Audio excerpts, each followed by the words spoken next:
Pilipinas at buong mundo.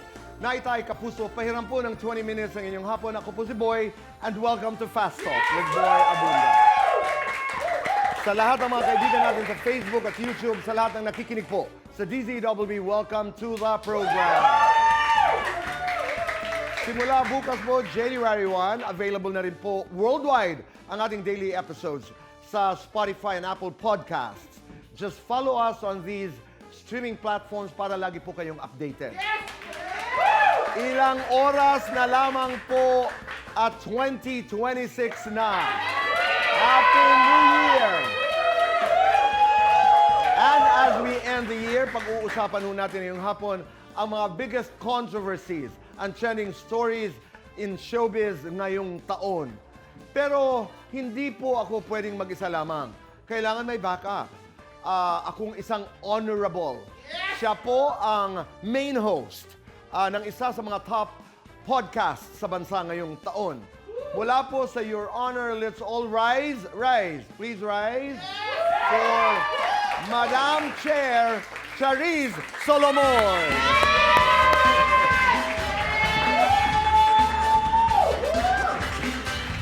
Maraming salamat. Thank you, Tito Boy. Do you like my attack today? Lovely. This is inspired by you, femme style na boy. So, girl abunda. Extremely gorge, fab, and honorable. Thank you for having me today, Of course, Tito Boy. maraming salamat. Excited ngayong hapong ito dahil ang una nating tatalakayin natin ang mga kontrobersiya at mga trending stories na ating nakaharap, pinag-usapan, naging bahagi ng ating kwento, ng ating mga buhay ngayong taon. Ang una nating babalikan, Charisse, ay ang mga pinag-usapang breakups ngayong taon. Panoorin po natin ito. Hindi lahat ng mala fairy tale love story nagtatapos sa happily ever after. Pagbukas pa lang ng taon, ito agad ang bumungad sa atin na balita. Ikalawang araw pa lamang po ng 2025, maingay agad ang showbiz dahil sa balitang hiwalayan ni Barbie Forteza at Jack Roberto. Ikinagulat din ng marami ang breakup ni Sam Milby at Catriona Gray. If people think that it's been easy for me, it has. Ang kontrobersyal na paghihiwalay ni Derek Ramsey at Ellen Adarna. Naglabas siya ng sunod-sunod na pahayag at screenshot sa Instagram kung saan binunyag niya that Derek was allegedly involved with another woman during the early stage of their relationship. At ilan pang breakups na hindi rin natin inasahan. Well, we're going through a bump right now and we're not speaking. So let's see if that bump will last or we'll speak again. Did you cheat on her? No, Tito Boy. Sobrang proud akong sabihin yun na no. Oo, hindi. Kayo ba ni Paul Salas ay nagkahiwalay na? Opo, hiwalay na kami dito. Yung bakit, I think, it's better if you hear from him.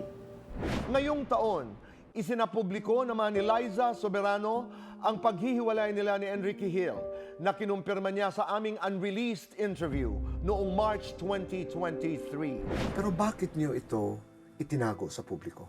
Because it's hard, you know. It's hard. Because my identity is so attached to him and my love team. But you know na lalabas at lalabas ito. Opo.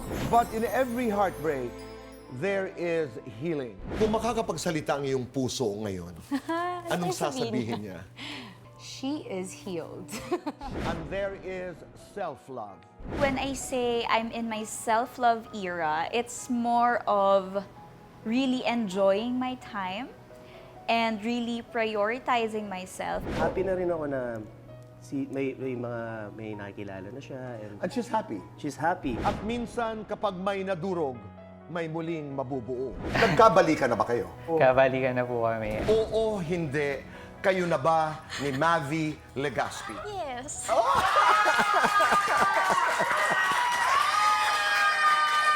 Patungo sa bagong simula.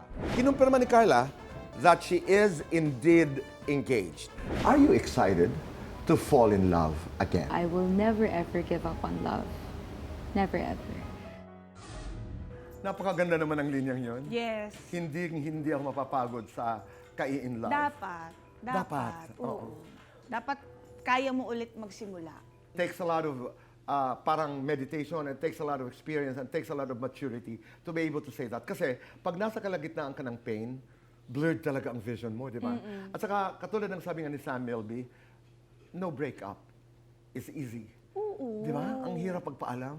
Kahit pa nga okay pa yung breakup nyo, di ba? Parang okay kami, we're friends. Oo eh. Pero syempre, ang tagal nyo magkasama eh. Ang Tama. dami mo ring magandang memories. For sure, kung okay yung ano nyo, matatandaan mo lagi. And sa breakup, Tito Boy, ang nakakaano nga, I remind people na huwag nyo lang isipin yung mga mali, yung bad memories. Huwag nyo rin kalimutan yung good memories. Tama. Oo. Para wala kayong daladalang sobrang galit. Yung sakit lang. Pero yung galit, mas madali kayo makamove on from it. Di ba, Tito Boy? Tama. At naniniwala ko na ang laki-laki ng tulong ng panahon, it really heals. Ikaw this year also, you were granted your annulment. Opo, Tama? noong January. Daming nangyari, no? How did it feel? Was that a sense of what? Yun nga, Tito. Liberation?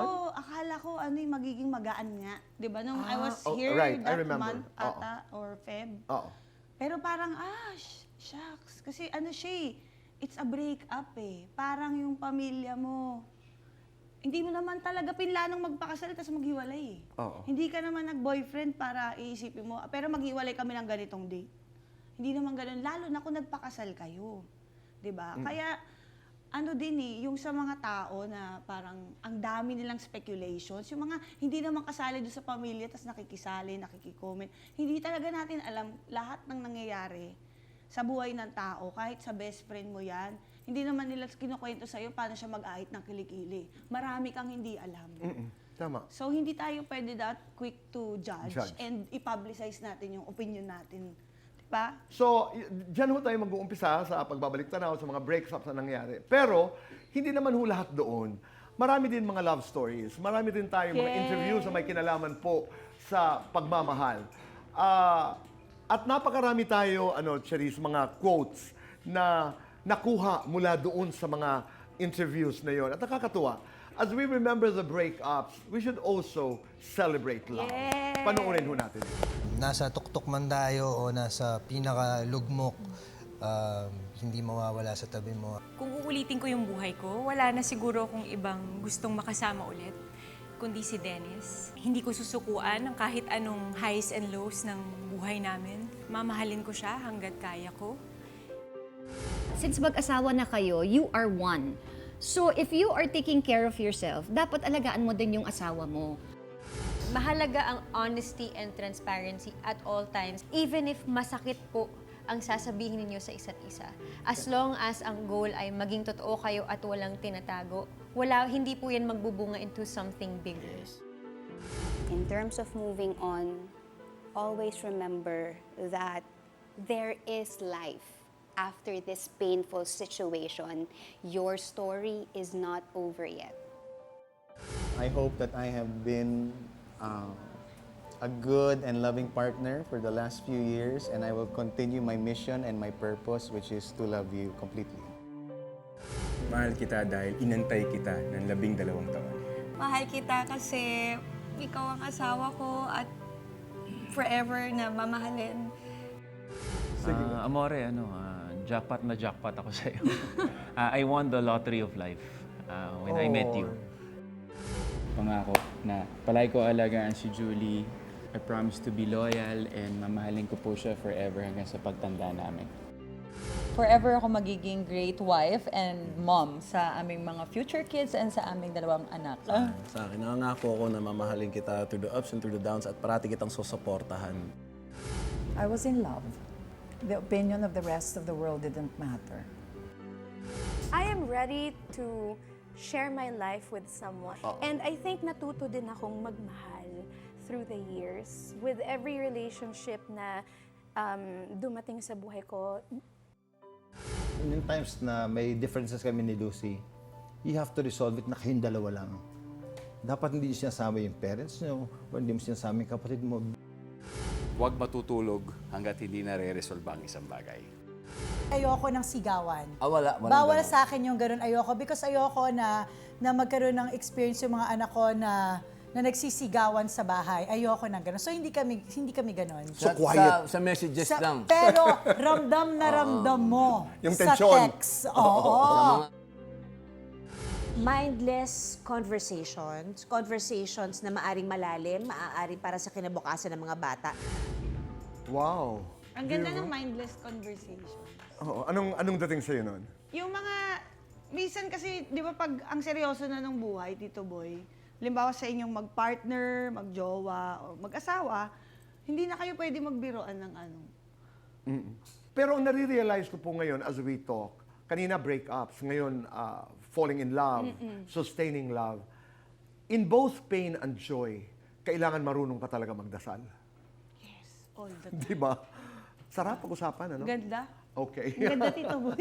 Ang mga pinakamalalaking kontrobersiya naman po at revelasyon na yumanig sa showbiz ngayong taon. Yan ang ating pag-uusapan, tatalakayin sa pagbabalik ng Fast Talk with Boy Abunda, the 2025 Year-End Special.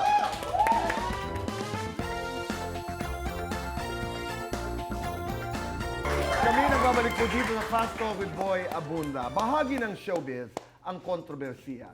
At ngayong taon, ilang celebrities ang nagpaunlak ng exclusive interview sa ating programa para matapang na sagutin ang mga isyong kinakaharap nila. Ang mga revelasyon nila, balikan natin eksklusibo. Mga revelasyon na nagbukas ng sugat. Nagbigay linaw sa matagal ng bulung-bulungan at nagbigay boses para sa pusong dinurog ng intriga. These are the shocking revelations of 2025. January 8 nitong taon, kusang humarap sa NBI si Rufa May Quinto, kaugnay sa pagkakasangkot niya sa investment scam. At dito sa programa, buong tapang niyang nilinaw ang lahat. Hindi ako naghikayat at higit sa lahat, ako rin po ay biktima. Hindi nga ako nabayaran, kinancel nga. Kasi, tsaka last year lang ako, yung mga nag-invest, noong pa wala pa ako sa story. Natigilan din ang lahat sa malaking revelasyon ni AJ Raval. Totoo ba na kayo ni Aljur ay may dalawang mga anak na? Actually, Tito Boy, 5 na po. 5? Yes. Okay. What do you mean? I have 5 kids. First one is my, Ariana. Panganay ko po siya. And then, second one is Aaron. He's an angel now. Wala na po siya. Okay. And then, third one is Alkina, yung panganay po namin ni Aljur. Okay. Junior, and then Abraham. Why are you telling me this, AJ? Gusto mo na matapos ang Yes, lahat? gusto ko na po matapos and gusto ko na po magkaroon ng freedom yung mga kids. Oo. Para hindi na nagtatago. Yes. Isang amang humarap sa mga mabibigat na akusasyon ng kanyang ex-partner. Ito naman ang kwento ni Buboy Villar. Sana, Tito Boy, mag-heal siya. Mag-heal siya para sa dalawa naming anak. Lalo na't meron din siyang bagong anak na bata pa din. Di na po para sa akin. Pagmamahal. Para sa mga anak natin. Kasi, from the start, okay naman tayo eh. Kaya naman pag-usapan. Tumindig din si Jillian Ward para sa kanyang sarili at sa inang si Jennifer laban sa mga paratang na hindi lamang nakakagulat kundi nakakasira. Jillian, gaano kasakit pag naririnig mo na sinasabing ibinubugaw ka ng sarili mong ina? Sobrang sakit talaga, Tito Boy. Kasi my parents didn't raise me that way. And lahat na meron ako pinagpaguran ko, and my mom would never do that to me. Uulitin ko po again, everything I have, everything I own, everything I post, everything I flex, I bought it with my own money. I would not lie about that. So I'm so offended for my mother, especially kasi She did not raise me that way. Maraming natutunan, maraming nabunyag. Ito ang mga revelasyong bumuo sa 2025.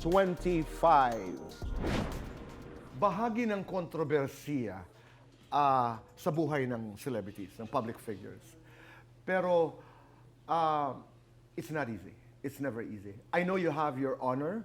Minsan may mga pagkakataon din, di ba, na parang, do I even ask this? Ito, I wanna take a different tack. Kasi may mga tao na maaaring magsasabing, nagtatanong ka lang naman. Hindi. Sometimes it's a struggle. You know, I was doing that Jillian Ward interview. Ang hirap. Just to say that word. Parati kong sinasabi na sa celebrity business, meron talagang kontrobersiya. That creates an imbalance. Yung hindi ka laging may balance. It creates that imbalance. And your life is always going towards creating that balance again. Tapos pag nagkakaroon ng balance, meron na namang nangyayari niyan. Oo. Ano yan? Attendant yan ng pagiging public or yung pagiging human. Ang pagkakaiba lang kasi you belong to the public sphere. Ang grabe pa ngayon, Charisse, is marami na, no? Naglalabasan ng resibo, screenshots, audio recordings ng mga bagay-bagay. So, nagiging public domain Opo. ang mga ito. Tsaka kasali na rin sila talaga. Totoo. Yung mga hindi mo kilala. At itong malungkot, Mga nakakarinig. you do not dictate what is public domain. Kasi isinali mo sila sa kwento mo eh. Kahit patikim lang. That's the conflict of celebrity affairs. Whether masaya or malungkot, bahagi yun eh. Di ba? Tsaka, na-share ko kasi to, Tito Boy, nung nakasama po namin si Kylie sa Your Honor. That's right. Oo. Nafe-feel bad siya na before daw, grabe daw yung mga post niya, na may galit. Siyempre, hurt siya, di ba? And si Aljurte, nakita naman natin. Pero sabi ko sa kanya, hindi lang naman yun yung pinost mo. At least nakita naming lahat yung healing mo, where you are now. Yung picture nyo nila Aljur, nanonood kayo ng circus, ganyan. Ang ganda din na pati yun shinare nyo. Kasi makikita na from this to this. At ang maganda sa Diba? kanya, hindi siya nagkulang mag-contribute doon sa katotohanan.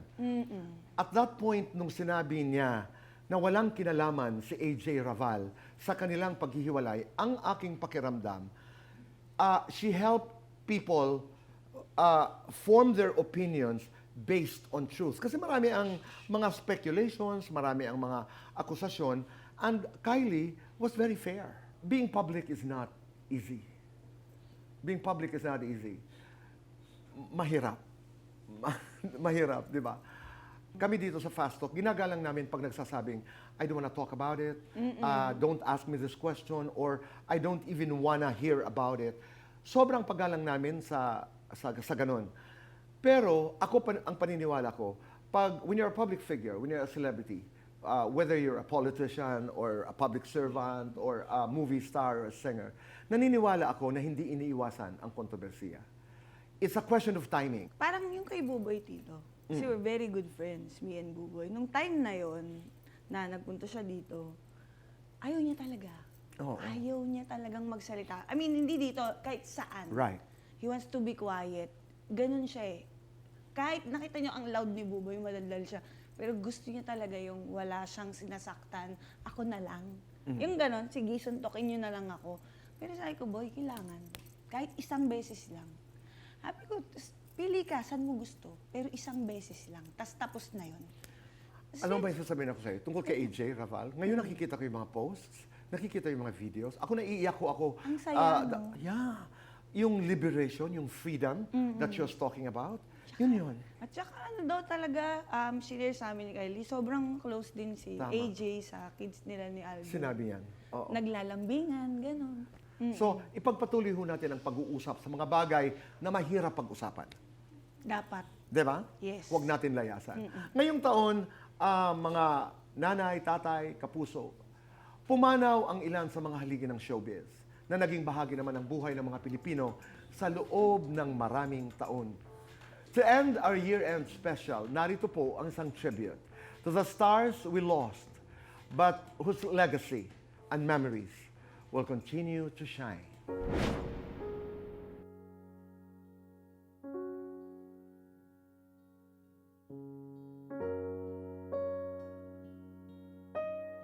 I want to say na she is really the queen of Philippine cinema. She's a big loss to the industry. I want to tell her that I miss her so much, but I will continue to honor her by sharing what she taught.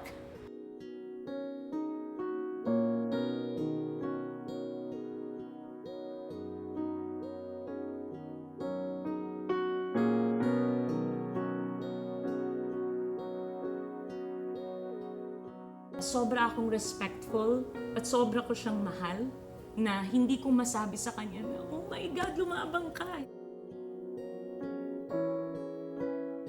And yun yung isa sa pinakamasakit eh. You're just turning 51. And sabi nga, and days before your birthday. And to be honest, we were all looking forward to getting together.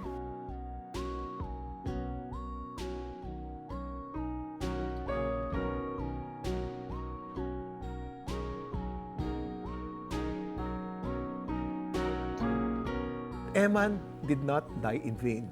Her death was not beautiful, yet this will turn out beautiful. I know, and that gives me hope.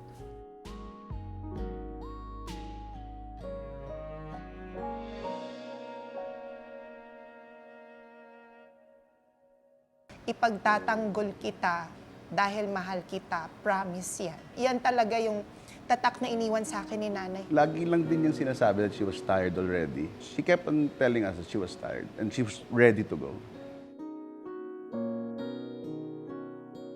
Sana lagi nilang maalala si Mami na binigay niya yung oras, panahon, talento at pagmamahal niya sa lahat nang walang hinihinging kapalit. Tito Boy, before you end, I just want you to know that Mom loves you very much. And from our family to you, Tito Boy, salamat sa lahat ng pagmamahal na ibinigay mo kay Mom. What a year that was. Kamusta ka, Tito Boy? Kasi ang dami mong mga kaibigan. Lalo kay Ate Guy. Sobrang close mo na, di ba? Sobra. Buong pamilya nila. Tita Pilits, di ba? Ang sakit. Ang sakit. Pero I mourn with a grateful heart. And we remain grateful because they paved the way. And that we should promise, dapat tayo lahat, not to forget. We should always remember. Should always remember. Dapat hindi nawawala sa ating mga isipan na bago tayo, they were there. And they made it easier for all of us. Maraming salamat, Charisse. Ikaw, what are you looking forward to 2026? Ako, yung mga makukulong, Tito Boy. I totally understand. Lahat siguro tayo nakaabang, di ba? Oo. Sino sa day one? Sino una makukulong? Magpa-raffle tayo. Oo. Dahil doon ka pumunta, ako naman, I may showbiz prosper. Sana patuloy ang pag-prosper ng ating industriya. Sana ay marami pang pelikula, marami pang mga television shows. Kasi ito ang kwento ng ating buhay. Kwento ng Pilipinas, kwento ng mga Pilipino. Sana ipagpatuloy po natin ang kwentuhan. Bahagi na maliit po dyan ang Fast Talk. Yes! Pero we're proud to be part of this conversation. Yes. Maraming salamat, Thank you Charisse. po, Tito Boy. Thank you. And God bless you. God bless you. Thank you. Maraming salamat, Taytay, Kapuso. Salamat po sa inyong pagpapatuloy sa amin, sa inyong mga tahanan at puso araw-araw. Be kind. Make your nanay and tatay proud and say thank you. Piliin ang tama. Be Juan Tama. Goodbye for now. God bless you. And Happy New Year! Happy New Year!